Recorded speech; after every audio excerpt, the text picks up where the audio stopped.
Olá, paz do Senhor. Estamos iniciando mais um resumo dos nosso top 10 da EBD, Escola Bíblica Dominical, que estamos estudando neste quarto trimestre até os confins da terra, pregando o Evangelho a todos os povos até a volta de Cristo.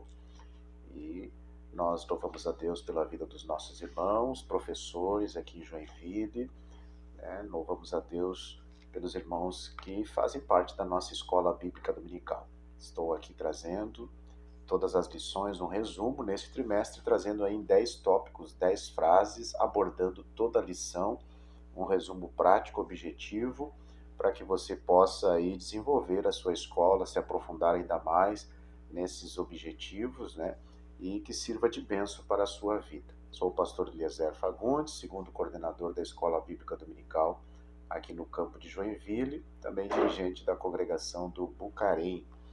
Meus irmãos, então a lição deste domingo, lição número 2, que tem como tema Missões Transculturais, a sua origem na natureza de Deus.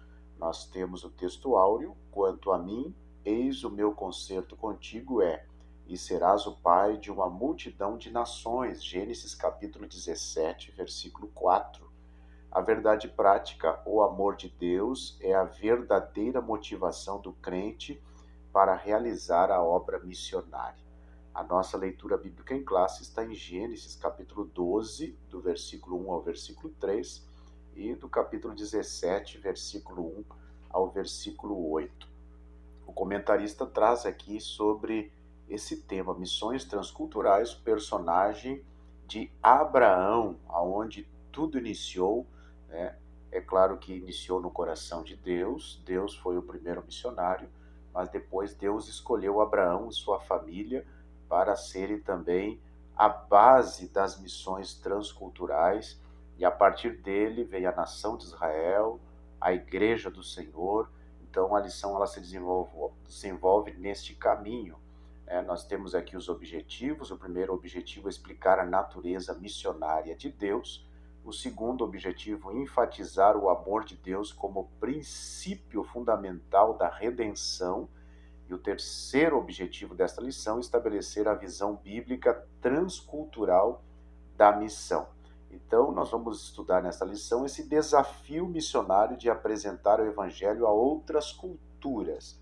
Primeiro, o que é transcultural? O que é missões transculturais?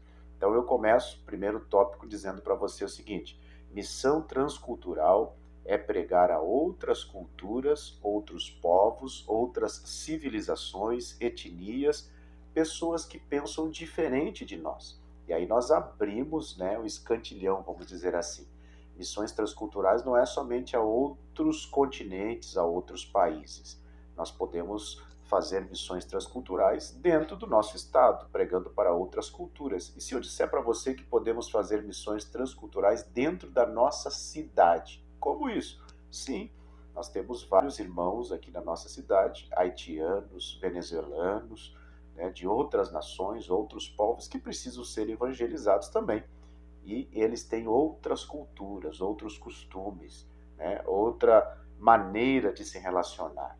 E missões transculturais é isso, é você pregar a outras pessoas, pessoas que pensam diferente, de repente dentro do seu convívio familiar, ou do seu convívio social, de repente dentro da sua empresa, tem pessoas com culturas diferentes, pensamentos diferentes, foram criados de maneiras diferentes, a cosmovisão diferente. E aí você tem que pregar o evangelho também, tá bom? Ainda o segundo, dentro da introdução ainda, o segundo top que eu extraio aqui é o seguinte: Deus nunca chama alguém para ser benção somente para ela. E isso, Deus quando chama uma pessoa, é para abençoar outras pessoas. Deus quando chama uma família, como chamou a família de Abraão, é para que ele seja benção para outras famílias. Deus quando chama uma nação, como foi escolhida a nação de Israel, é para servir de bênção para outras nações. E Deus, quando chama a igreja, também é para servir de bênção para as sociedades. Então, sempre Deus chama com um propósito.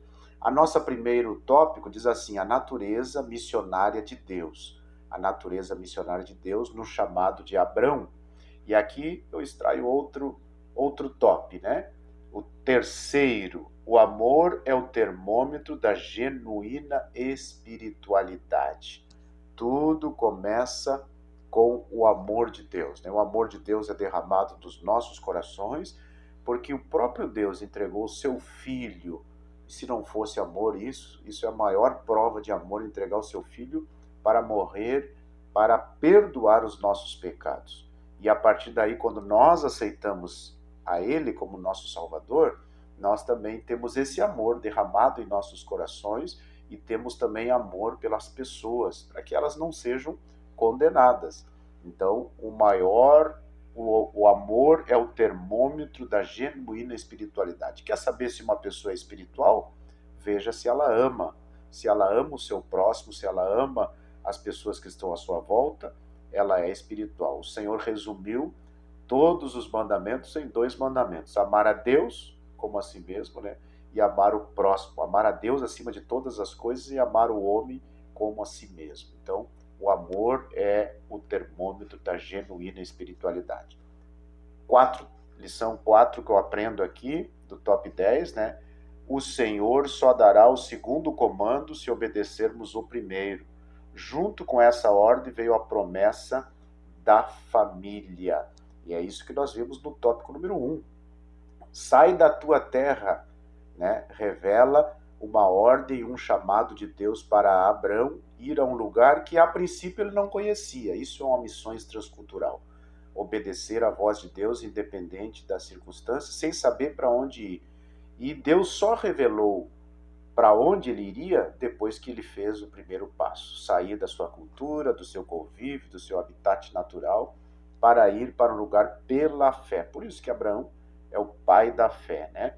Então nós precisamos entender que Deus vai nos dar o próximo passo a fazer depois que nós realizarmos o que ele mandou nós fazer, tá? Então faça a vontade de Deus naquilo que estiver ao seu alcance, para que ele possa se revelar para as próximas fases da sua vida.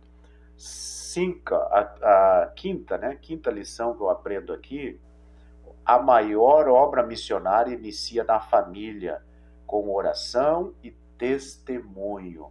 Né? Nosso caráter é o sal e nosso relacionamento é a luz. E aqui nós vimos na família de Abraão, né? A maior obra missionária era a sua própria família, que através da família de Abraão, Deus abençoaria as outras. Deus abençoa para que você abençoe outras pessoas. Deus abençoa a sua família para que a sua família seja bênção para outras famílias.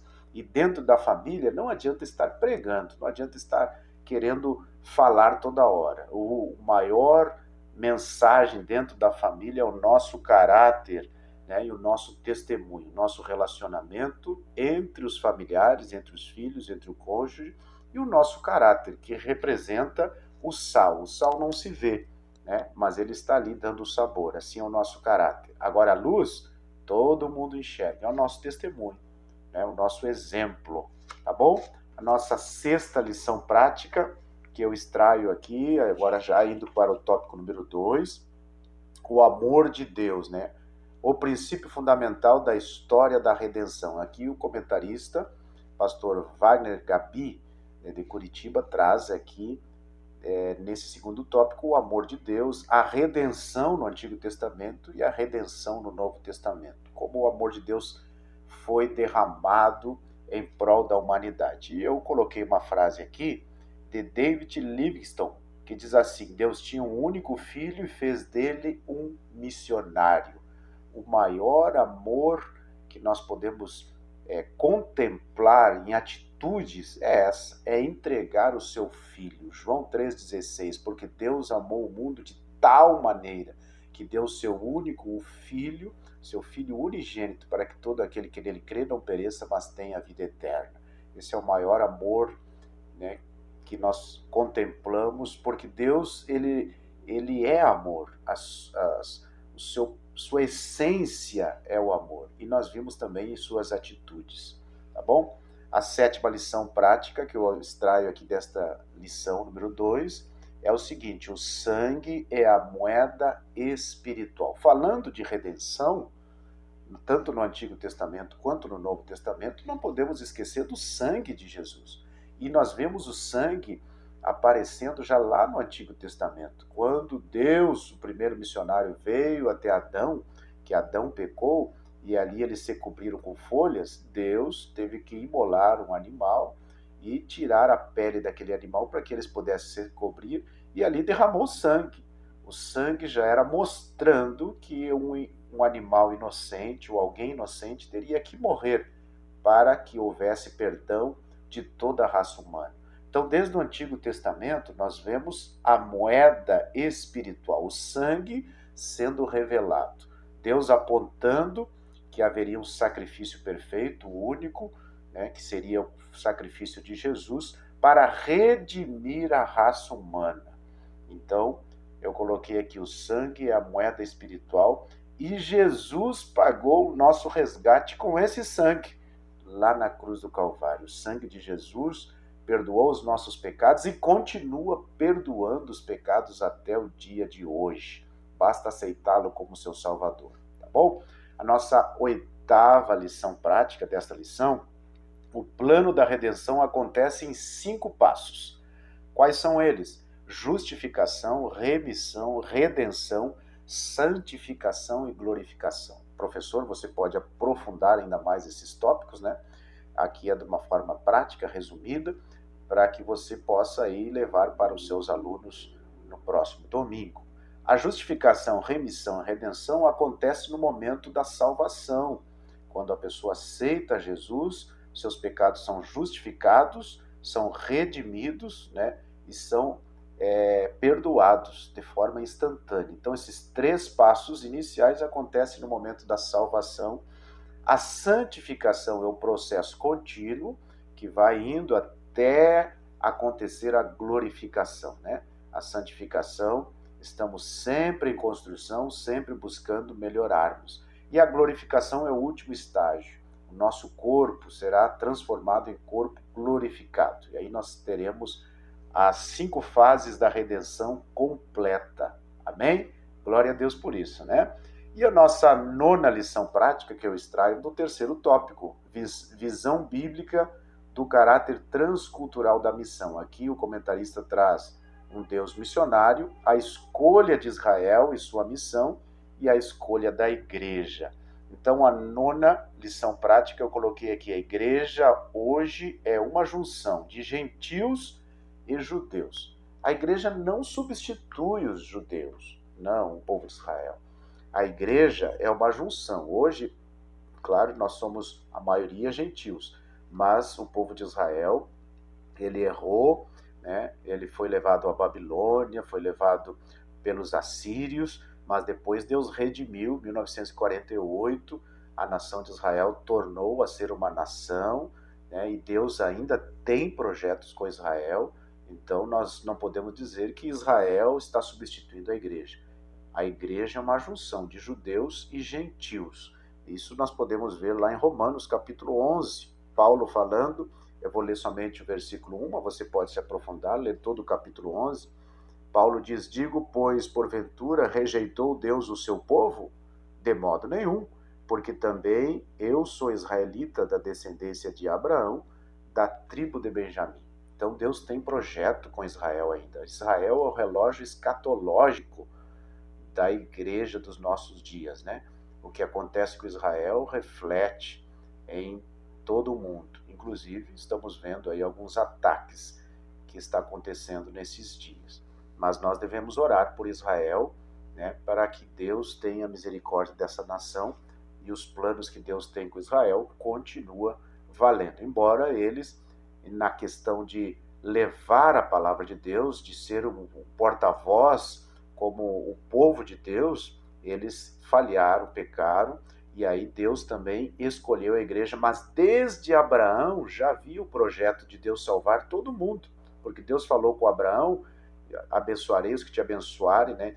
E o projeto de Deus era salvar os gentios também, embora os judeus não entenderam isso no início, mas o projeto de Deus era salvar todas as nações, todos aqueles que o aceitam como seu Salvador, né? E eu fecho o top 10 dessa semana dizendo: a igreja tem a responsabilidade de pregar a palavra ao mundo e ser sal e luz para o mundo. É um privilégio, né, termos essa responsabilidade. É um privilégio para nós, para a igreja, mas também é uma responsabilidade. Da mesma maneira que a nação de Israel tinha esse privilégio, eles também tinham a responsabilidade. Se nós falharmos em nossa missão, né, podemos ser, assim como Deus é amor, Deus é justiça também.